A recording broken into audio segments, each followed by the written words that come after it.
sábado, mais um sábado que nós estamos aqui. Eu confesso, pastor Rafael, que eu gosto de estarmos aqui, porque a gente consegue alcançar pessoas que estão tão longe da gente, e não é só a igreja do IACS que a gente tem atingido. A gente tem atingido as igrejas da Associação Norte-Sul Rio Grandense, e é gostoso de olhar quando, depois que o culto termina, você vai ver quem esteve com a gente. Tem gente do Brasil inteiro, gente de fora do Brasil. Então, você que está conosco, seja muito bem-vindo. Obrigada por permitir que nós entremos na sua casa e entre você na nossa casa agora e sinta-se à vontade. Esse é o nosso 15º sábado em quarentena. Faz 15 sábados que nós estamos entrando a cada sábado na sua casa. E eu lembro que no primeiro sábado, Luan e Christian, vocês tiveram todos esses 15 sábados aqui conosco. Eu não sei se vocês lembram que no primeiro... Você também, né? Só para deixar claro, você também. É verdade. Mas eu não sei se vocês lembram que no primeiro sábado nós conversamos sobre uma bênção da semana. Mal sabíamos nós que nós íamos estar aqui há 15 semanas entrando na sua casa. Então, hoje eu quero falar de bênçãos de novo. Porque, às vezes, pode até parecer que o nosso mundo está meio à deriva. Mas a gente sabe que não está, né, pastor Rafa? O que tu achas? Com certeza não está. Deus não está dormindo nem cochilando, né? Nada do que está acontecendo foge do estrito plano de Deus para esse mundo. Confie. Mas eu queria falar de bênçãos. Pastor Rafa, Christian, Luan, uma bênção da quarentena. São 15 semanas que a gente está longe do convívio com todos os nossos irmãos, mas eu tenho certeza, pelo menos uma bênção fantástica, pastor Rafa. Aliás, pastor, eu quase me arrisco a dizer que eu sei qual é a sua, mas conta para eles ali. Esta quarentena foi fértil, né? Se bem que eu não produzi na quarentena, mas nasceu na quarentena nossa segunda filha. Eu imaginei que era essa a sua bênção da quarentena. Mas talvez a bênção, uma bênção maior do que essa, não foi apenas ter a segunda filha, mas poder ter tempo de qualidade com a primeira também. Então a quarentena me proporcionou ir no parquinho com a Betina, ouvir as histórias dela, contando as histórias lá dos personagens da Bíblia e cantar musiquinhas. Então, talvez na rotina normal a gente não pudesse fazer isso. Olha só, quem diria, né? A quarentena serviu, acho que muitas famílias se deram conta que tinham agora um pouquinho mais de tempo para se curtirem. Que gostoso isso. Christian, uma bênção da quarentena. São várias, né? É difícil enumerar uma só. Como o pastor falou, o tempo com a família. Temos um pouco mais de tempo. Um tempo de melhor qualidade, né? Muito está se usando o termo, né, reinvenção. Eu acho que isso tem acontecido com a maior parte de nós. Eu acho que é muito benéfico, né? A gente percebe coisa que a gente consegue fazer que antes achava que não dava, né? A gente consegue achar tempo para coisa que antes achava que não tinha. E acho que isso está sendo muito bom. A gente cresce como pessoa e a gente sabe que, como tu disseste, Deus está no controle de tudo. E talvez, Christian, pegando um gancho do que você falou, esse tempo de qualidade que a gente está tendo está fazendo com que a gente priorize coisas que são realmente prioridade, que às vezes a gente deixava um pouco. Olha, estar com a família, que coisa tão boa. E essa saudade que a gente tem, de repente, do abraço, do aconchego, como a gente tem valorizado isso, né? Luan, você, uma bênção da sua quarentena?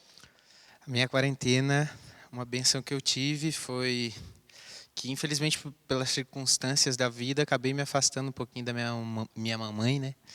E devido às situações de saúde que ela tem, eu acabei me aproximando mais dela, mesmo de uma forma online, assim, e perguntando como é que ela estava, se importando, fazendo o possível para poder dar uma melhor estrutura, coisa que, devido à circunstância da vida, eu não pude dar antigamente. Então, isso foi a minha bênção. Então, gente, olha só, quanta coisa. Eu queria que você tirasse um tempinho para conversar com a sua família sobre as bênçãos que você tem recebido durante essa quarentena. Quantas coisas. E o mais interessante é que nós estamos priorizando aquilo que realmente importa. E eu queria ler para você agora aquele que é um dos textos mais lindos, na minha opinião, da Bíblia, que está na primeira carta de Pedro, capítulo 5, verso 7. Entreguem todas as suas preocupações a Deus, pois Ele cuida de vocês. Ah, que promessa, né? Entrega lá. Entrega e confia e descansa. E eu queria chamar aqui o Elmer. Elmer, faz parte do descansar, louvar a esse Deus em qualquer circunstância. Concordas com isso? Bom dia, bom sábado. Bom dia, feliz sábado a você. Eu saúdo a vocês com muita alegria. E respondendo o que a Preta falou, a bênção que Deus outorga a cada um de nós é uma bênção que pode ser melhor sentida quando eu e você dedicamos um tempo para reconhecer as coisas que Deus tem realizado por cada um de nós. O Salmo 150, no verso 6, fala assim: todo ser que respira deve louvar ao Senhor. Por que isso? Quando eu e você lembramos que respiramos, lembramos que existimos, lembramos que fomos planejados por Deus, e a partir desse momento, quando reconhecemos e louvamos ao Senhor, erguendo a nossa voz, começamos a enxergar as demais coisas que Deus tem realizado na minha e na sua vida. Por isso eu quero convidar vocês, nós todos juntos aqui, você na sua casa, onde quer que você esteja, a louvarmos o nome do Senhor, dizendo assim: todo ser louve ao Senhor. Todo ser que vive louve o nome do Senhor. Vamos cantar juntos? É um canto bastante conhecido e um louvor expressivo que nós vamos fazer juntos. Vamos cantar? Todo ser que vive louve o nome do Senhor. Toda criatura se derrame aos seus pés. Ao som da sua voz, o universo se desfaz. Não há outro nome comparado ao grande eu sou. Reconheça e diga comigo: e mesmo sendo pó, com tudo que há em mim, confessarei que céus e terra passarão, mas o teu nome é eterno. Todo joelho dobrará ao ouvir teu nome, teu santo nome. Todo ser confessará, todo ser confessará. Louvado seja o teu nome, diga, teu santo nome. Cada dia é uma nova oportunidade para que eu e você reconhecemos Deus como sendo o Criador e mantenedor de todas as coisas. Portanto, nós vamos dizer juntos: todo ser que vive, louve o nome do Senhor. Toda criatura se derrame a seus pés. Ao som da sua voz, o universo se desfaz. Não há outro nome comparado ao grande eu sou. Reconheça e diga: e mesmo sendo pó, com tudo que há em mim, confessarei que céus e terra passarão, mas o teu nome é eterno. Todo joelho dobrará ao ouvir teu nome, Senhor. Teu nome, teu santo nome. Todo ser confessará. Louvado seja o teu nome. reconhecemos mais uma vez e dizemos: e mesmo sendo pó, com tudo que há em mim, confessarei que céus e terra passarão, mas o teu nome é eterno.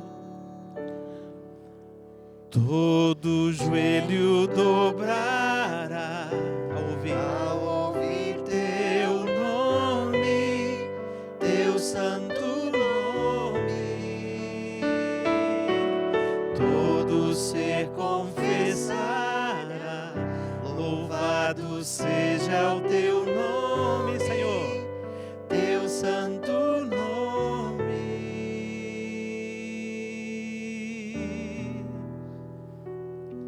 Louvado seja o nome do Senhor hoje e sempre. Amém? Amém. Amém. Eu convido você a buscar a presença desse Deus Santo através da oração. Oremos. Senhor, nós cremos pela fé de que o Senhor tem acompanhado tudo que temos passado durante esses dias. O Senhor conhece a nossa história, o Senhor sabe das nossas lutas, sabe onde moramos, o Senhor conhece todas as coisas. Sabe que o nosso coração fica em algum momento angustiado ou ansioso, e hoje queremos receber teu conforto através da palavra. Não há nada capaz de nos trazer conforto tão pleno quanto a tua palavra.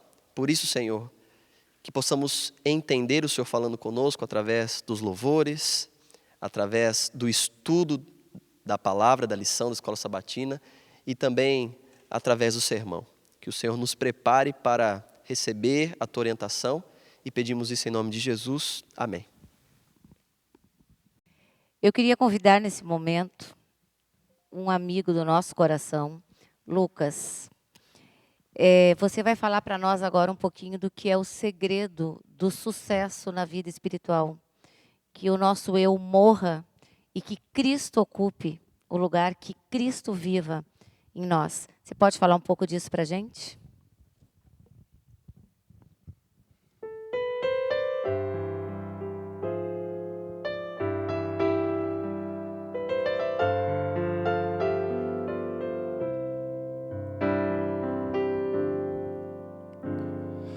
Eu vivi tão longe de Jesus,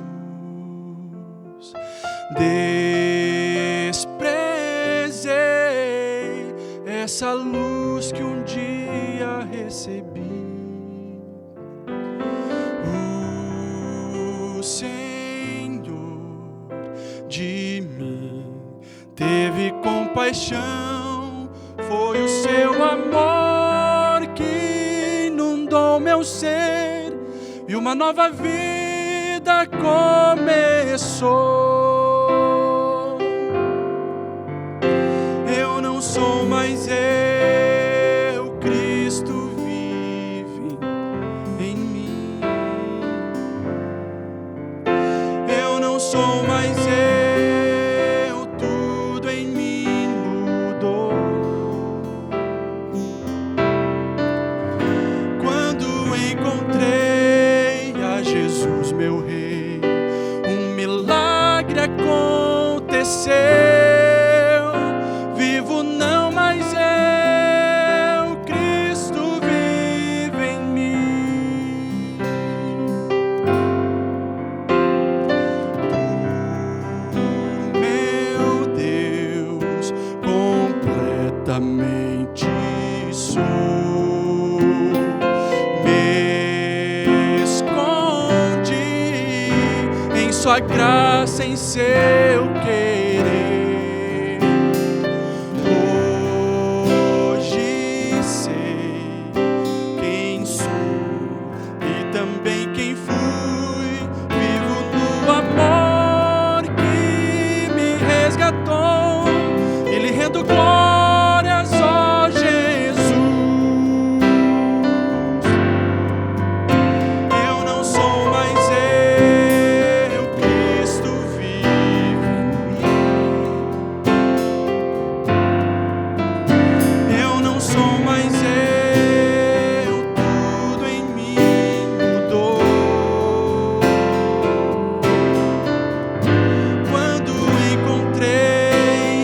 Jesus, meu Rei. Um milagre aconteceu. Vivo não mais eu, Cristo vive em mim.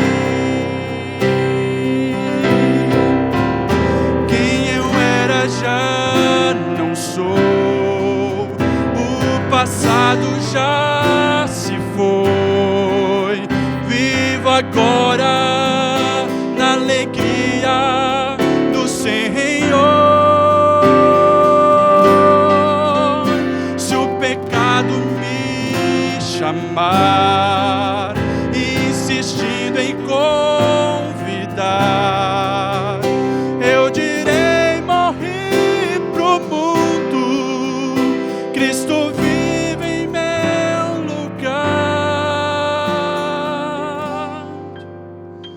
Eu não sou mais eu não sou mais eu não sou mais eu.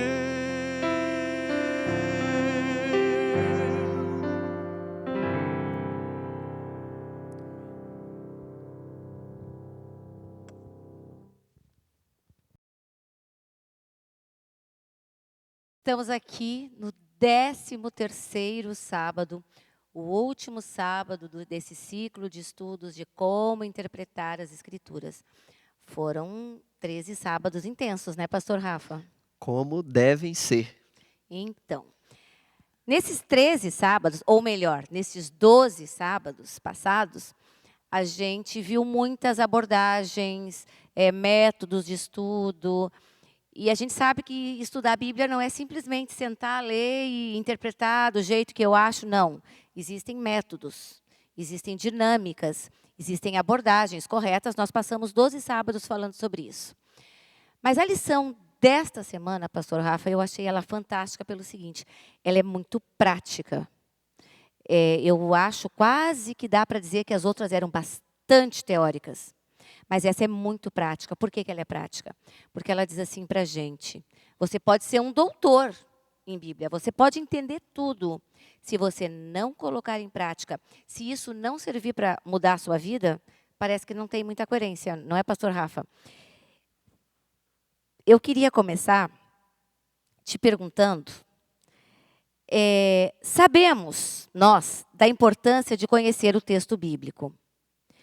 Mas o que significa, de fato, de verdade, conhecer o texto bíblico? Isso seria simplesmente uma questão de cognição, um aspecto cognitivo? A própria Bíblia ela dá algumas orientações, né? Eu separei 2 textos que estão na lição. Tiago, capítulo 1, verso 22, que diz: sejam vocês praticantes da palavra e não somente ouvintes. Aí ele coloca um adendo: enganando vós mesmos. Ou seja, há um engano em apenas ter um conhecimento cognitivo da Bíblia e não colocar prática nisso. E o outro é Apocalipse 1, verso 7, que há uma bênção tripla, que diz: bem-aventurados, muito felizes, super felizes são aqueles que leem, aqueles que ouvem e aqueles que guardam. Então, é uma bênção tripla, né? Certa vez perguntaram assim: o que é mais importante, estudar a Bíblia ou praticar a Bíblia? E aí o teólogo respondeu: depende, qual asa do avião é mais importante? Então, não tem como dissociar o estudo da prática. Tanto é que na Bíblia, o conhecer da Bíblia nunca se refere a um conhecimento apenas cognitivo. Sempre é um conhecimento prático.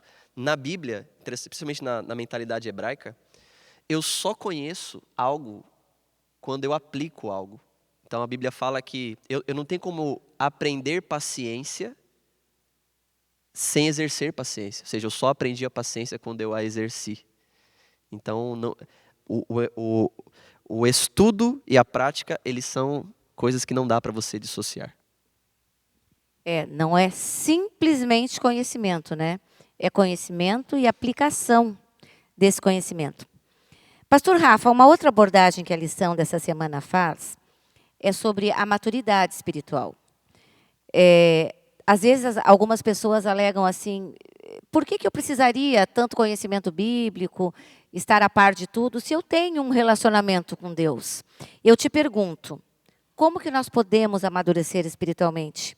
A Bíblia ajuda nesse processo? E esse relacionamento com Deus sem o embasamento bíblico funciona? Quantas perguntas numa só, né, pastor? Pois é. Eu vou usar a Bíblia de novo. Hoje eu vou dando exemplo. Jesus fazia isso, né? Respondia como está escrito. Olha que texto fantástico. Se você for abrir a Bíblia em Filipenses capítulo 2, verso 12 a 16, não vou ler porque é um trecho grande, tem uma frase interessante, diz assim, que Deus nos chama a desenvolver a nossa salvação em humildade, ele fala, sem murmuração ou contenda, e ele termina, preservando a palavra. Então, esse processo de desenvolvimento espiritual, ele passa pelo conhecimento da palavra.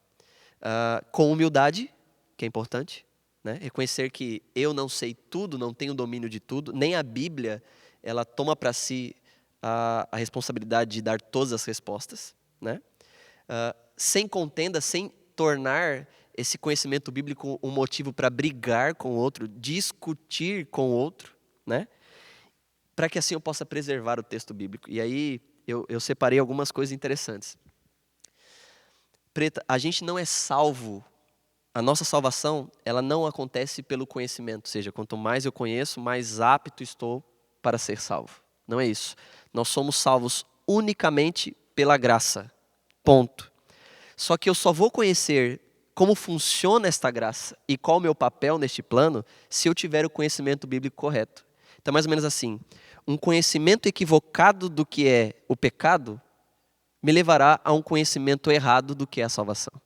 Um conhecimento equivocado do que é a graça me levará a ter um conhecimento errado do que é o plano de transformação na minha vida. Então, Deus fala assim, você precisa desenvolver a tua salvação. Como? Preservando a palavra. Busque na palavra. Jesus fazia isso. Jesus não mandou os discípulos irem, vamos lá pregando de qualquer maneira, não. Venham aqui, eu vou treinar vocês, eu vou ensinar vocês e agora eu vou enviar vocês. Então é necessário o conhecimento ligado, o conhecimento correto me leva à prática correta. Imagina, né? Jesus, o próprio Filho de Deus, se baseava, se amparava, se fortalecia na palavra. E essa é a minha próxima pergunta. A lição nos mostrou um pouco da relação entre Jesus e o texto sagrado. Mas por que algumas pessoas acusam Jesus de ensinar coisas diferentes da Bíblia? Aliás, há até quem diga, e a gente ouve bastante isso por aí, pastor, o Antigo Testamento foi abolido. Procede? Muito bem. Jesus conhecia muito bem as Escrituras. Havia um grupo religioso no tempo de Jesus, que eram os fariseus, que eram os top, ultra do texto sagrado. Para você se tornar um fariseu, você tinha que, no mínimo, aprender de cor o Antigo Testamento. Isso era uma façanha, né? Só que Jesus ele faz uma repreensão a esses líderes religiosos. Em João capítulo 5, verso 39, Jesus se aproxima e diz assim, vocês examinam as Escrituras porque desejam nelas encontrar o caminho para a vida eterna. Mas as Escrituras falam de mim e vocês me rejeitam e vocês me ignoram.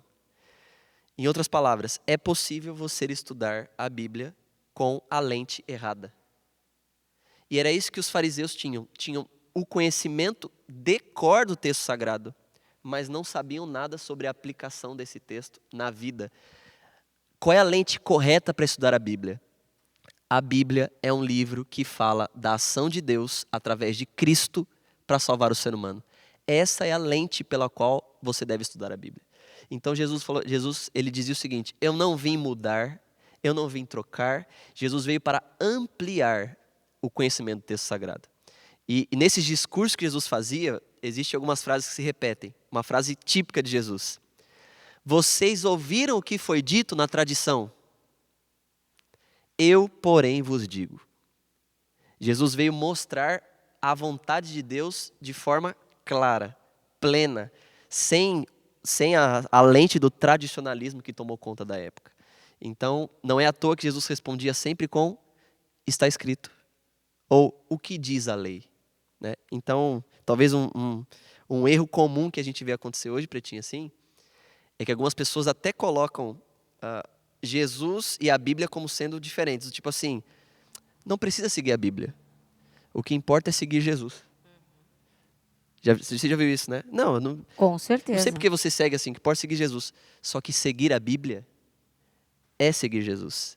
E seguir Jesus é seguir a Bíblia. Impossível dissociar uma coisa da outra, né?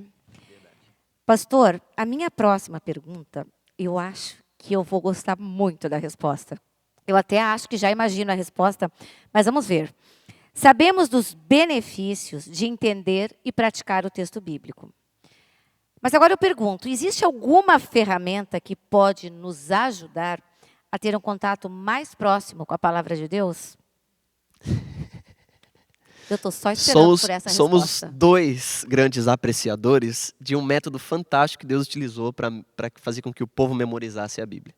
E uma delas é a música. Amém. A Bíblia é repleta de cânticos. Há um livro que é o Inário, né? E tem um texto que eu separei, que é Deuteronômio, capítulo 31, verso 19, em que literalmente Deus fala assim: Moisés, eu te ensinei muita coisa, mas para esse povo não se esquecer, faça cânticos disso.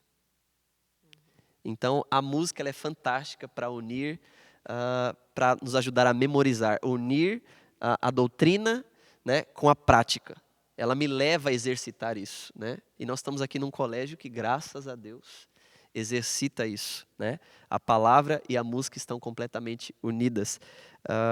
Eu gosto de um texto que diz que Jesus, terminando a ceia, ele cantou.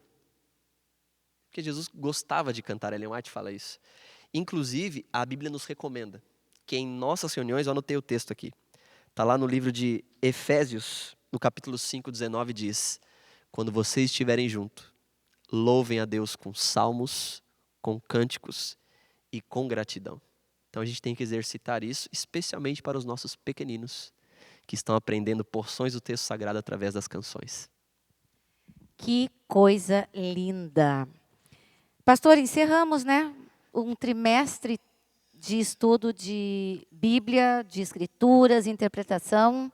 Um último recadinho? O último recadinho. Eu acho que, para terminar de forma bem prática, anotei aqui alguns conselhos práticos para você que quer ter um contato mais íntimo com a palavra. Primeiro, antes de tudo, ore pedindo a Deus que te desperte em você a vontade de ir ao texto sagrado. Ora, não é natural da gente isso. Senhor, me ajuda. O segundo, separe um tempo diário para estudar a Bíblia. Não fica assim aleatório, vou ver talvez um tempo. Separe, seja criterioso. E uma coisa importante, não leia só livros que falam da Bíblia. Nós temos vários. Leia a Bíblia, vá direto à fonte. Isso é muito importante. Terceiro ponto, escolha uma versão da Bíblia que seja mais fácil de você ter a compreensão. Tem várias versões. Eu mesmo tenho um aplicativo aqui, Pretinha, que tem muitas traduções em português. E você pode buscar aí uma versão que melhor te faça entender o texto. Quarto ponto, comece por porções da Bíblia que te chamam mais a atenção. Por exemplo, alguns gostam mais dos salmos, outros, como eu, gostam mais das histórias, das narrativas, das poesias. Então, vou começar a estudar a Bíblia por este ponto. E aí você vai ser despertado a manter o hábito, né? Adquira outros materiais de estudo da Bíblia. Okay? Nós temos os livros do Espírito de Profecia, fantásticos, incríveis. Nós temos vários comentários bíblicos e nós temos hoje um negócio chamado, não sei se você vai concordar comigo, internet, amigo. Tem muita coisa que não presta na internet, mas tem muita coisa fantástica lá que vai ajudar você a entender o texto sagrado. E programe-se para testemunhar do que você tem aprendido na Bíblia, porque o que não é falado e testemunhado é esquecido. Então, coloque o que você aprendeu na prática, se encharque da Bíblia e você vai transmitir isso aos outros também. Você falou uma palavra agora, pastor Rafael, que já introduz o próximo tema do nosso guia de estudos para os próximos 13 sábados. Fazendo amigos para Deus. Testemunhar, buscar, pregar, fazer missões. Durante 13 sábados nós vamos conversar sobre esse assunto. Então a gente estimula você para que tenha a sua lição, para que adquira. Se você não sabe muito bem como adquirir ainda, procura aqui o professor da sua classe, o pastor da sua igreja, com certeza uma maneira de você adquirir esse novo guia de estudos está preparada para você. E a gente está ansioso, porque eu acho que essa lição aqui, esses estudos, serão fantásticos, né? É um tema bem urgente. Missão, pregarmos. Nada mais justo, depois de 3 meses entendendo como estudar a Bíblia, agora 3 meses para mostrar como colocar isso na prática. Com certeza. Está aí a dica. Hoje você já abre, já tem algo para você no sábado à tarde mesmo. E agora é aquele momento de adoração muito especial. Um momento que nós temos o privilégio de adorar ao nosso Deus através dos dízimos e das ofertas. Que você possa, nesse momento, com a sua família, exercer esse ato de adoração e, ao mesmo tempo, você vê agora como Deus continua sempre cuidando do seu povo.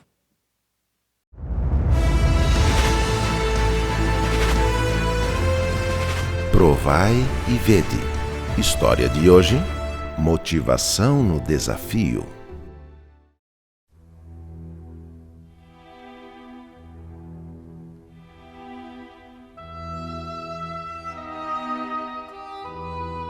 Eu era servidor público, trabalhava na Agência de Águas da Bahia e fui transferido para atender a comunidade de Vila Sauípe, a 70 quilômetros de Salvador. Embora a região fosse um paraíso tropical, com lindas praias de águas quentes, a vila ficava no interior e não oferecia as facilidades dos grandes centros.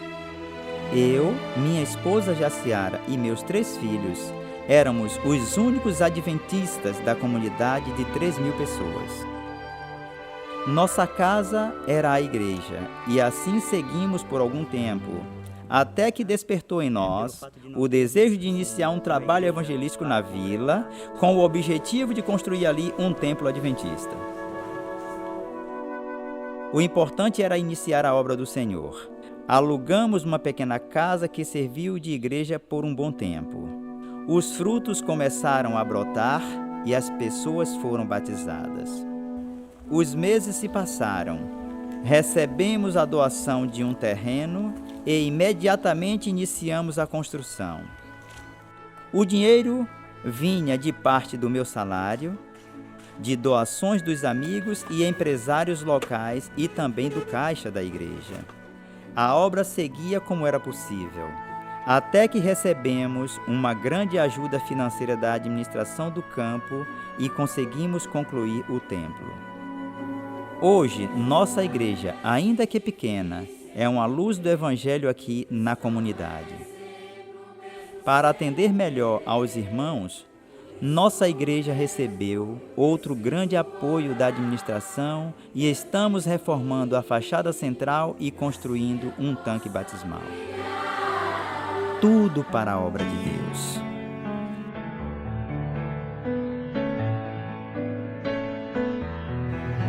Nós somos os pioneiros aqui em Vila Sauípe.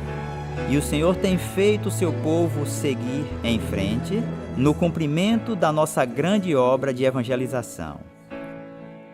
Os membros da igreja em todo o mundo têm sido fiéis nas ofertas. Desta forma, a administração do campo conseguiu nos apoiar financeiramente na construção do nosso templo. Eu sei que existem inúmeros projetos que também estão recebendo ajuda financeira, como no caso da igreja de Lauro de Freitas, que hoje pode receber mais de 500 pessoas. Da igreja de Maragogipe, que se tornou a mais bonita da cidade. Da igreja de Periperi, totalmente derrubada e refeita. Da igreja do Parque Verde 2, colocada de forma visível para a comunidade. Da igreja de Gleba H, reconstruída numa estrutura de Maranata, e muitas outras. Com uma fé inabalável e orações fervorosas, seguimos as orientações de Deus e o mar se abriu para nós. Louvado seja o nosso Deus, provai e vede. E agora, eu os convido para esse momento especial de adoração através dos dízimos e das ofertas. Que Deus os abençoe.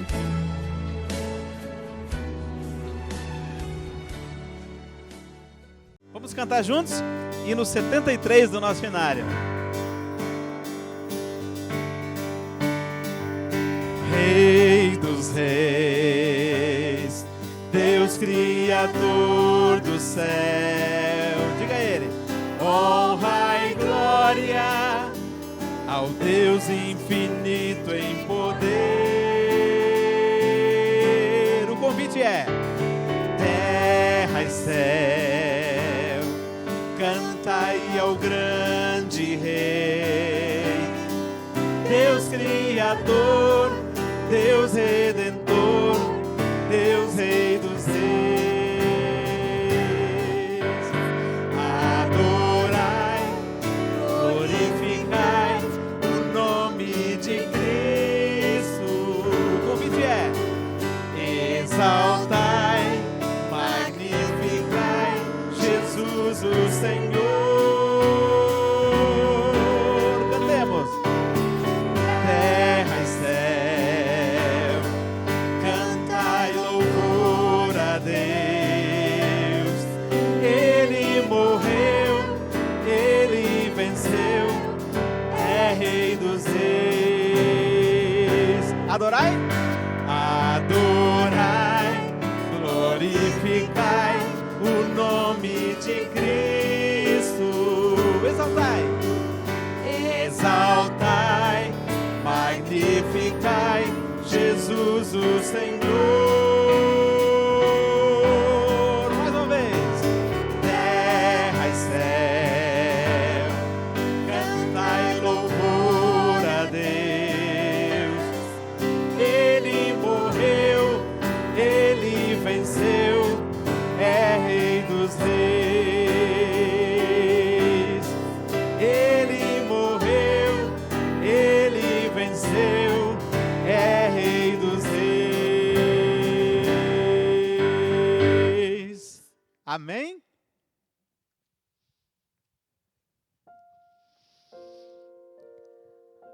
As escrituras em Lucas, no capítulo 10, versículos 41 e 42, nos dizem assim: Jesus dizendo: Marta, Marta, você se encontra tão ansiosa e afadigada com muitas coisas. Há realmente apenas uma coisa necessária com que devemos nos preocupar. E Maria descobriu o que é, e ninguém poderá tirar isso dela. Agora é aquele momento em que nós temos a oportunidade de ousadamente entrar no trono do Deus Todo-Poderoso e levar a Ele os nossos corações, assim como estamos, buscando dele a fonte de todo o poder para alcançarmos a vitória em Cristo Jesus. Eis aqui, ó Senhor, os meus desejos todos. Só tu vês o que há em meu interior. Fraco estou e sem vigor, mas creio em teu amor. Com tua paz vem, ó Pai, encher meu coração. Ajoelhe-se agora conosco, você e toda a sua família.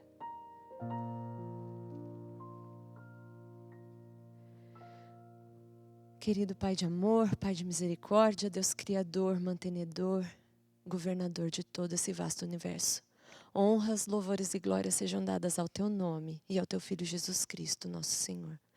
Ó Pai, agora nós estamos aqui, prostrados diante do Teu santo trono. Ousadamente nós entramos, ó Pai, nesse momento, na Tua presença, porque pelo sangue de Jesus Cristo, nós tivemos, ó Pai, essa grande oportunidade. Que nós possamos, ó Pai, de todo o nosso coração, desejar estar em Tua presença. que nós possamos, ó Pai, desejar estar em Tua casa, desejar estar ao Teu lado em cada momento das nossas vidas. Trazemos a Ti agora os nossos corações, assim como eles estão. Que o Senhor os tome em Tuas mãos, que o Senhor, ó Pai, olhe para nós com misericórdia e graça, e que o Senhor possa, ó Pai, atender aos nossos desejos, aos nossos pedidos. Ó Pai, muitas vezes nós estamos tão preocupados e ansiosos com tantas coisas, e nós nos esquecemos de que temos um Deus ao nosso lado, disposto, ó Pai, a nos ouvir, a nos atender, a nos fortalecer. Que nós busquemos mais a Tua presença, que nós estejamos, ó Pai, mais ansiosos por derramar em Teus ouvidos, ó Pai, todas as nossas súplicas e todos os nossos agradecimentos. Toma-nos em Tuas mãos e livra-nos, Pai, de nós mesmos. É o que oramos no nome de Jesus. Amém. Nesse momento eu gostaria de chamar aqui o Lucas, que está nos dando o privilégio de estar conosco nessa manhã, no louvor ao nosso Deus. E Lucas, você nesse momento vai falar para nós que estamos aqui, para aqueles que estão em casa, sobre o maior desejo do nosso coração como cristãos, que não importa o que aconteça, nós estaremos sempre conectados, sempre ligados ao nosso Deus.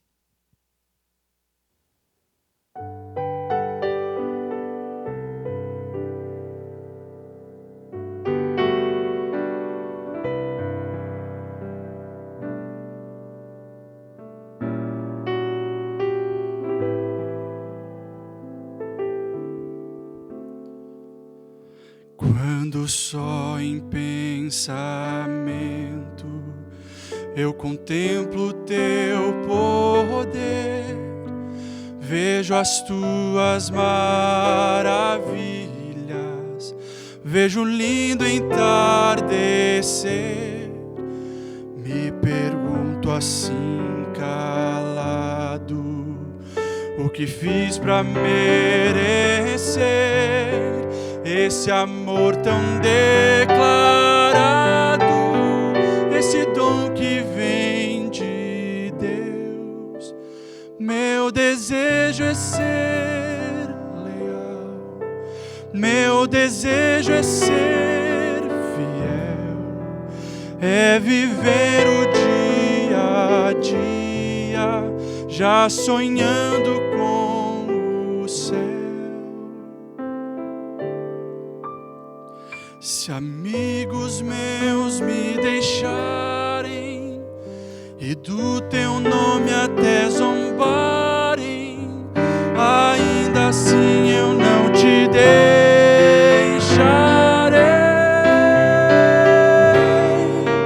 E como fez Jacó, eu não Te deixarei, se não me abençoares,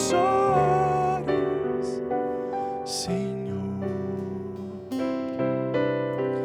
Eu só vou poder dormir em paz e só vou descansar se comigo Tu ficares, meu Deus.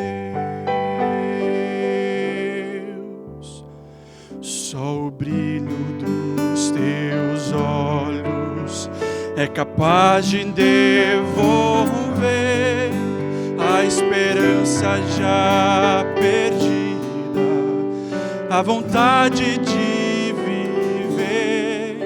Só Teu braço tão amigo é capaz de me envolver no calor do Teu abrigo, onde posso me esconder.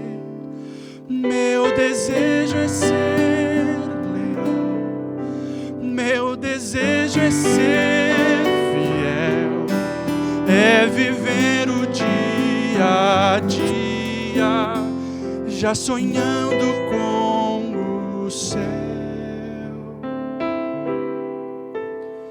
Se amigos meus me deixarem e do Teu nome até zombarem, ainda assim eu não Te deixarei.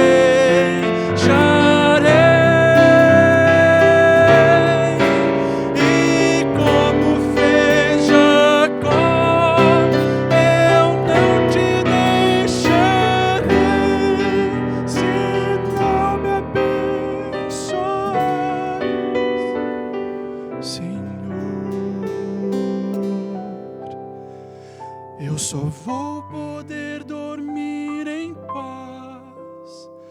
e só vou descansar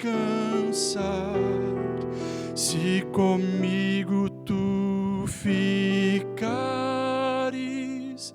meu Deus.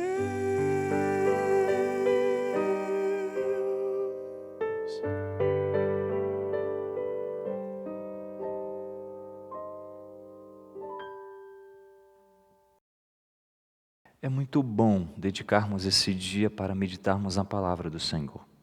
O Senhor reservou esse dia para que nós pudéssemos termos o recordativo de quem nós somos e de quem o nosso Senhor é, o nosso Criador. Nós somos criaturas de um Deus que nos ama, um Deus que nos acolhe. Quando nós olhamos para a Bíblia Sagrada, quando nós olhamos para personagens da Bíblia Sagrada, nós percebemos que Deus ele teve esse carinho tão especial com cada um deles. E não é diferente comigo e com você. Eu convido você a pegar a sua Bíblia nesse momento, abrir a sua Bíblia no livro de Mateus, capítulo 14, verso de número 22 em diante. Mateus, capítulo 14, verso de número 22 em diante. Fecha os teus olhos e vamos orar ao nosso Deus. Pai bondoso que estás nos céus, nesse momento a tua palavra está aberta, Senhor. Nós clamamos, continue falando ao nosso coração. O Senhor já falou através desses belíssimos louvores. O Senhor também falou através da lição da escola sabatina. O Senhor falou através das orações. Mas nesse momento, clamamos a Ti que o Senhor continue falando ao nosso coração através da Tua palavra, a Bíblia Sagrada. Oramos no nome de Jesus Cristo. Amém. Você já abriu a sua Bíblia? Mateus capítulo 14, verso de número 22 em diante. Mas antes de nós fazermos essa leitura, nós precisamos entender o contexto onde essa história está inserida. Os discípulos, eles tinham a esperança dos discípulos é que Jesus ele fosse proclamado rei de Israel. Não apenas dos discípulos, mas todos aqueles que seguiam Jesus, esse era o sonho. Você se lembra da história de uma mãe que chega para Jesus e diz assim: Senhor, permita que um filho sente à direita e o outro à esquerda. Então esse era o sonho daqueles que estavam ao redor de Jesus Cristo. Por mais que Jesus falasse acerca do reino eterno, a compreensão dos discípulos e das pessoas era sobre um reino terreno. Não é muito diferente de você e de mim.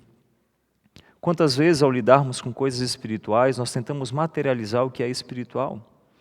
Talvez desde a mais tenra idade você ouve falar que Jesus vai voltar. Isso deveria nos trazer mais convicção. Parece que nos torna mais céticos da palavra.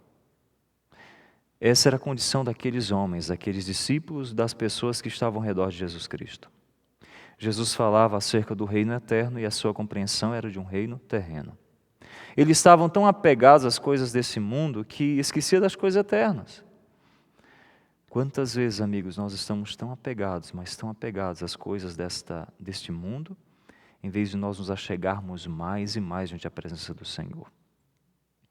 É nesse contexto, então, que surge a história que nós iremos estudar nesta manhã, que está lá no livro de Mateus, capítulo 14, verso de número 22 em diante. Vamos ler a palavra de Deus. Olha o que nos diz. Logo a seguir, compeliu Jesus os discípulos a embarcar e passar adiante dele para o outro lado, enquanto ele despedia as multidões. E despedida as multidões, subiu ao monte a fim de orar sozinho. Em caindo a tarde, lá estava ele só. Entretanto, o barco já estava longe, a muitos estádios da terra, açoitado pelas ondas, porque o vento era contrário. Na quarta vigília da noite, foi Jesus ter com eles, andando por sobre o mar. E os discípulos, ao verem-no andando sobre as águas, ficaram aterrados e exclamaram: é um fantasma. E tomados de medo, gritaram. Verso 27. Mas Jesus imediatamente lhes disse: tende bom ânimo, sou eu, não temais. Respondendo-lhe Pedro, disse: se és tu, Senhor, manda-me ter contigo por sobre as águas. E ele disse: vem. E Pedro, descendo do barco, andou por sobre as águas e foi ter com Jesus. Reparando, porém, na força do vento, teve medo, e começando a submergir, gritou: salva-me, Senhor. E prontamente Jesus, estendendo a mão, tomou-lhe e disse: homem de pequena fé, por que duvidaste? Subindo ambos para o barco, cessou o vento, E os que estavam no barco adoraram, dizendo: verdadeiramente és filho de Deus. A mensagem desta manhã tem por base a Bíblia Sagrada e 2 outros livros. Eu gostaria que também, em algum momento, você estudasse o livro O Desejar de Todas as Nações, o capítulo específico chamado Uma Noite no Lago. Há um outro livro que tem o título Vem Andar Sobre as Águas, de John Ortenberg, e ele fala muito bem acerca desse episódio que nós iremos estudar nesta manhã. A cena, Jesus está com os discípulos, havia multiplicação anteriormente, a multiplicação de pães e peixes, a turba estava agitada, a Bíblia diz que havia muitas pessoas ali. É claro que todos os censos, eles calculavam apenas homens, não calculavam mulheres ou crianças. Imagina que havia muita gente naquele lugar. A turba estava ali, a multidão ali estava. Então, os discípulos, eles começam a cogitar a possibilidade de proclamar Jesus como rei de Israel. Uma vez que Jesus ele veio proclamar o seu reino, então os discípulos eles queriam dar um jeitinho para esse reino. Como eu disse anteriormente, Jesus falava do reino eterno, a sua compreensão é de um reino terreno. Os discípulos eles cogitam entre eles a possibilidade. Mas Jesus, ele sabia o que ia a mente e o coração daqueles homens. Assim como Jesus, ele sabe o que vai à sua mente e o seu coração. Jesus então se achega àqueles homens e Jesus ele faz um pedido. A autora White diz que nunca antes Jesus havia feito um pedido tão difícil quanto esse pedido. Jesus ele chegou para aqueles homens e disse: olha, eu preciso que vocês desçam, entram no barco e me esperem do outro lado. Tudo aquilo que eles haviam se programado, tudo aquilo que eles haviam cogitado entre eles, nesse momento, foi tudo por terra. É como você tem um plano, um sonho, e alguém vem e joga um balde de água fria nesse teu sonho e plano. Essa é a cena. Os discípulos, então, eles descem, Jesus ele fica com a multidão. A Bíblia diz que Jesus, então, ele despede a multidão e vai para o monte. E Jesus ele foi para o monte com a finalidade de orar. Jesus ele foi para o monte para se aproximar mais e mais do seu Pai. Enquanto isso, os discípulos eles estavam questionando. Eles entraram no barco, mas ainda eles tinham a esperança de que Jesus se arrependesse e teria com eles no barco. Jesus não faz isso. Jesus ele foi para o monte orar. Mas você sabe por quem que Jesus estava orando naquele dia? Jesus estava orando por sua igreja. Então, todas as vezes que eu disser a igreja, você vai entender que são 12 discípulos. Jesus estava orando por seus discípulos, por sua igreja, porque Jesus ele sabia que os seus discípulos eles eram homens falhos, e Jesus precisava clamar por eles. Não é muito diferente de você e de mim. Jesus estava esperando o clamor da sua igreja. Esperando o clamor. Mas os discípulos eles entram no barco. Interessante que a autora Ellen White diz que os discípulos passam até a questionar se de fato Jesus era o Messias. Uma vez que ele fosse o Messias, ele permitiria que os discípulos o colocassem como rei de Israel. Mas ele não permitiu. Os discípulos eles questionam se Jesus de fato é Deus. A Bíblia diz que vem uma grande tempestade. A Bíblia não faz menção de que em que momento que veio essa tempestade, mas veio uma grande tempestade. Mas não havia nenhum problema em relação à tempestade, porque dentro daquele barco havia homens doutos da arte da pesca, da navegação. Quantas tempestades que Pedro havia enfrentado anteriormente? Quantas? Mas aquela tempestade, o maior problema daquela tempestade não era o mar revolto. O maior problema daquela tempestade não era o barco que estava prestes a ir a pique, mas a maior tempestade daquela noite não era a tempestade externa, mas era a tempestade que acontecia no coração e na mente daqueles homens, a incredulidade que assolava a mente e o coração deles. Essa foi a maior tempestade. Então os discípulos eles questionam se de fato Jesus é Deus, a tempestade vem. E eles passaram então uma boa parte daquela noite tentando resolver os seus problemas. Enquanto isso, Jesus estava no monte orando por sua igreja, esperando o clamor da sua igreja. Mas enquanto isso, a igreja não clama, a igreja não busca, a igreja tenta resolver do seu próprio jeito. Quantas vezes ao longo da nossa vida, amigos, nós tentamos resolver os problemas do nosso jeito? O Senhor está esperando apenas o seu clamor. O Senhor está apenas esperando o seu grito de socorro, mas nós tentamos resolver do nosso jeito, mas enquanto mais tentamos resolver do nosso jeito, parece que as coisas mais crescem, tomam maior proporção. Mas enquanto isso, Senhor, apenas espera o clamor da sua igreja. Nesta manhã, Deus está dizendo para você, filho, pare de lutar sozinho, eu apenas quero ser o seu Deus. Eu não sei quais os problemas você tem passado, mas eu creio que o mesmo Deus que operou grandes milagres na antiguidade é o mesmo Deus que quer acalmar a sua tempestade. Mas para isso, você precisa apenas crer, você precisa clamar por Ele. Não sei se a tempestade que você tem passado é no seu casamento, eu não sei se é na educação dos filhos, ou se é uma vida financeira, a vida espiritual. Eu não sei qual é a tempestade. Talvez o seu barco, o barco da sua vida esteja prestes a ir a pique, mas entenda algo, amigos. Se você não quiser naufragar, você precisa clamar. Você precisa buscar. A Bíblia diz que na quarta vigília da noite, Jesus foi ter com aqueles discípulos. Jesus estava clamando por eles, eles estavam enfrentando a tempestade, tentando resolver do seu jeito, mas não encontrou solução, porque a solução não está na forma de você resolver os problemas, mas a solução está no ato de clamar ao Senhor, para que Ele nos dê discernimento dos altos céus, para que em meus problemas nós possamos tomar as melhores decisões. Na quarta vigília da noite, Jesus foi ter com os discípulos. Na antiguidade, não é como hoje, nós calculamos através de um relógio as horas. Antigamente era através do pôr do sol, do nascer do sol. As vigílias eram calculadas de cada vigília em torno de 3 horas. Então Jesus foi ter com aqueles discípulos por volta das 3 às 6 da manhã. A Bíblia não faz menção a partir de que momento eles entraram no barco, a partir de que momento começou a tempestade. Mas se eles entraram, a partir do momento que escureceu, 6 horas, e Jesus foi ter com eles por volta das 3 às 6 da manhã, então eles passaram um bom tempo tentando resolver o problema. Eles passaram um bom tempo tentando talvez tirar água do barco, um bom tempo tentando fazer com que o barco não fosse a pique. Mas Jesus estava esperando. Quando Jesus percebeu que eles não iriam clamar, eles não iriam buscar, Jesus então vai ao encontro da sua igreja. E quando Jesus se aproxima da sua igreja, dos seus discípulos, aqueles que comeram a mesma mesa, aqueles que dormiram embaixo do mesmo teto, ao ver aquele que estava andando sobre as águas, sabe qual foi a atitude deles? É isso, eles ficaram assustados. Como crianças que ficam assustadas, então eles começam a gritar, é um fantasma. Pasme vocês, aqueles homens que vivenciaram o ministério com Cristo, não tiveram a capacidade de contemplar de fato que aquele era o Cristo. Eles disseram fantasma. Você percebeu como que eles estavam distantes do Senhor? A incredulidade que assolava o coração e a mente daqueles homens fizeram com que eles ficassem distantes do Senhor. Eles olharam para Jesus e disseram fantasma. Fantasma era uma crença totalmente pagã, gnóstica. No livro de João, João combate uma crença chamada gnosticismo.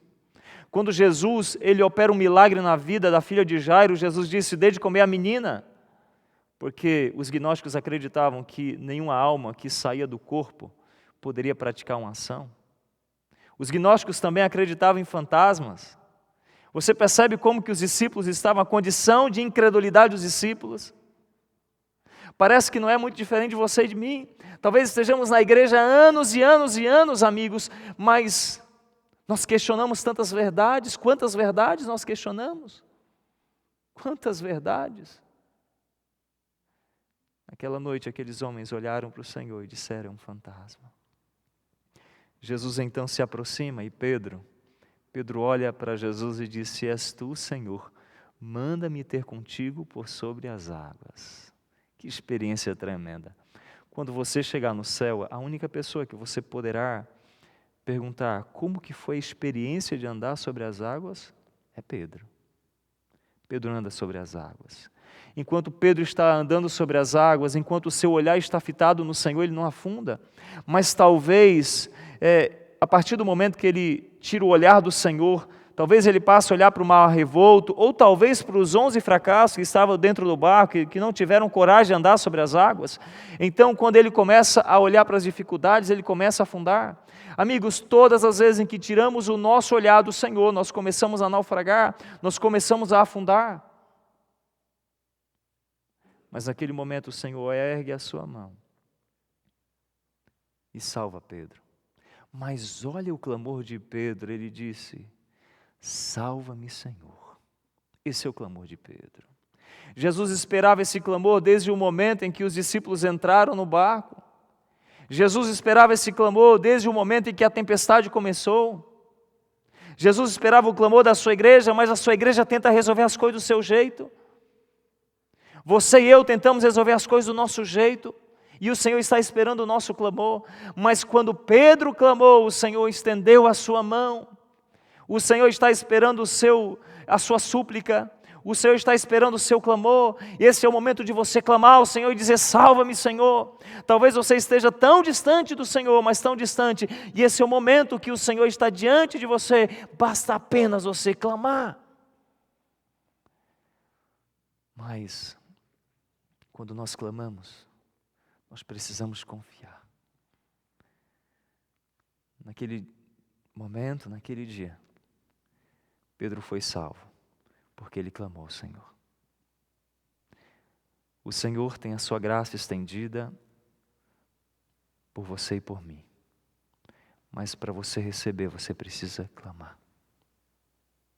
Eu não sei quão longe ou quão próximo você tem estado do Senhor, mas esse é o momento de clamar. Esse é o momento de buscar. Esta manhã eu quero fazer um apelo ao seu coração. Eu não sei se ao longo dessa jornada da vida o seu barco esteja prestes a ir a pique. Eu não sei. Eu não sei quais as decisões que você tem tomado. Mas eu sei que nesta manhã você precisa apenas clamar: salva-me, Senhor. Se o seu casamento está afundando, esse é o momento de clamar: salva-me, Senhor. Se a sua vida espiritual está afundando, esse é o momento de você clamar: salva-me, Senhor. Você sabe qual é a sua necessidade. Você sabe. Mas você precisa clamar. Você precisa buscar. Esta manhã o Elmer vai cantar. E enquanto o Elmer estiver cantando, enquanto você também estiver louvando, o Espírito Santo vai falar ao seu coração. Mas quando o Espírito Santo falar ao seu coração, e quando o Elmer estiver cantando, o Espírito Santo vai traduzir para que você consiga entender essa mensagem. E o Senhor quer falar para você e para mim: filho, se você clamar, eu vou lhe salvar. Você quer aceitar esse apelo e dizer: Senhor, eu quero ser como Pedro foi, confiar apenas em Ti. Você quer fazer isso? Então atenda esse apelo. No final quero orar por você, para que Deus hoje opere também em sua vida um grande milagre. Que Deus abençoe. Você ouviu bem essa mensagem? A mensagem do pastor Rony falou sobre pessoas que penaram até que olharam para o Mestre e resolveram se entregar ou clamar pelo socorro do Mestre. Nós queremos convidar você agora, onde você esteja, a você agora unir a sua voz com a nossa e a dizer assim: Senhor, eu também quero, eu e a minha família. Nós queremos também olhar para o Mestre e depositar a nossa confiança, o nosso pedido de socorro. E nós vamos traduzir isso cantando as palavras do hino de número 360 do nosso cenário. Vamos cantar juntos? Solte a sua voz agora, louve.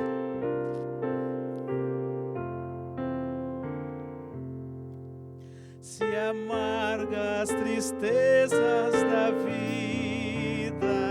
curvarem te a fronte em dor, e vendo a esperança perdida caíres nas mãos do temor, o que devemos fazer? Fixa teus olhos no Mestre, confia no bom Salvador, fruirás na luta terrestre, maravilha maravilhas do seu doce amor. Se as ondas cruéis do oceano quiserem a nave tragar, e as vagas do mal tão insano fizerem-te a fé vacilar, o que fazer então? Fixa teus olhos no Mestre, confia no bom Salvador, fluirás na luta terrestre, maravilhas do seu doce amor. Se aflito, sem fé, sem coragem, vagando nas sendas do mal, do mundo seguindo a miragem, não ouves a voz divina. O que fazer então? Fixa teus olhos no Mestre, confia no bom Salvador, fluirás na luta terrestre, maravilhas do seu doce amor. Deus seja louvado por esse louvor. O Senhor quer estender a sua graça. O Senhor quer te salvar. A história termina. E então, quando Jesus ele entra no barco, os discípulos olharam para Jesus e disseram: verdadeiramente és filho de Deus. E a tempestade dissipa. Você entendeu por que eu disse que a maior tempestade daquela noite não era o mar revolto, mas a incredulidade que assolava o coração e a mente? Apenas confie no Senhor. Você pode fechar os seus olhos? Vamos orar. Pai bondoso que estás nos céus, muito obrigado, Senhor. Por mais que sejamos falhos, pecadores, o Senhor sempre vem ao nosso encontro. Quantas vezes, Pai, estamos tentando resolver os problemas da vida do nosso jeito. Quantos casais que tentam resolver os problemas do jeito deles, e mais problemas são criados. Que nesta manhã, esse casal que está nos assistindo, que permita que o Senhor salve esse casamento. Que permita que o Senhor salve cada um de nós e que coloque em nós um desejo de estudarmos a sua palavra e de buscarmos a sua presença. Pai, nesta manhã nós clamamos a Ti, salva-nos, Senhor. Oramos no nome de Cristo. Amém. E assim a gente vai se despedindo de mais um sábado e deixando com você, com a sua família, o desafio de falarem sobre as bênçãos que Deus tem concedido nessa quarentena. Nós também queremos deixar uma dica para você, você que está nos acompanhando aí pelo canal do YouTube, se inscreve no nosso canal, ativa o sininho para receber as notificações. Durante a semana são colocados vários conteúdos para que você possa, na sua casa, manter a comunhão e a adoração a Deus. E eu agora encerro, então, deixando com vocês as palavras do capítulo 14 do livro de Mateus, verso 33, que resumem tudo o que o pastor Ronei falou para nós nesta manhã. Então, os que estavam no barco o adoraram, dizendo: verdadeiramente tu és o Filho de Deus. Feliz sábado a todos.